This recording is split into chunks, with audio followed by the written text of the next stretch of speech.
The 2002 Open was held at Muirfield. A sudden change in weather on day 3 caught many off guard, among them the current Masters and US Open champion Tiger Woods. Having looked so promising over the first 2 rounds, Colin Montgomerie would see his title hopes fade with a round of 84.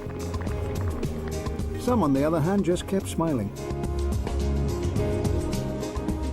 Day 4 dawned, and with a run of bogey-free golf, Frenchman Thomas Lavey made his mark. He would be among the 4 players involved in this year's climatic finale. Having birdied 6 holes on the outward 9, Gary Evans was in contention, but at the par 5 17th his luck would change.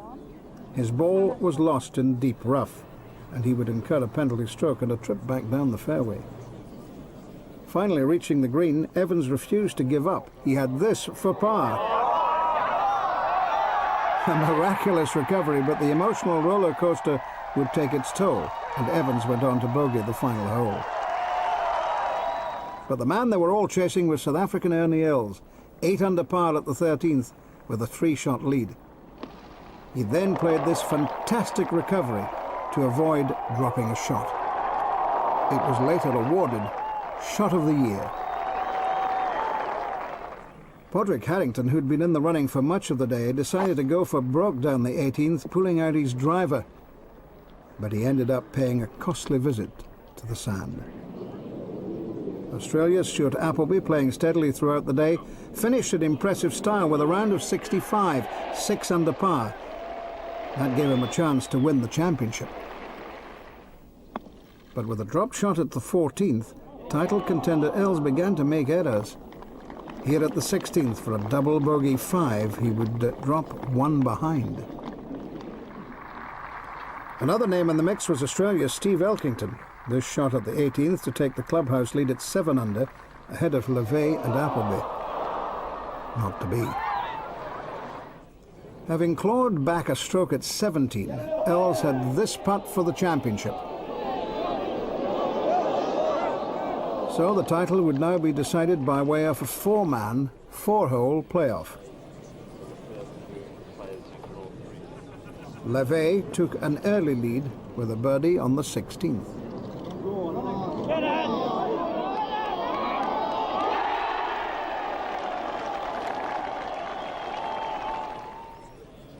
The South African, who'd regained his composure, continued to play well.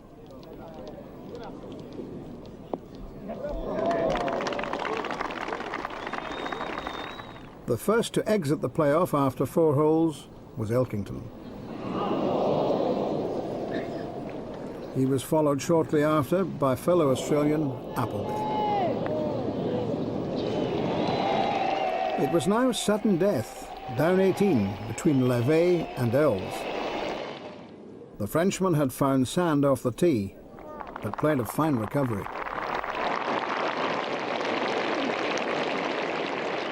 But on this final day, it would be Els who would produce something special.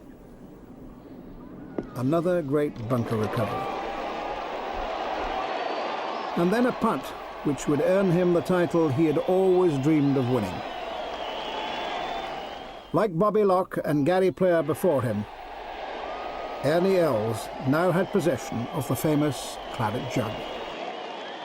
At last, Open champion, 2002.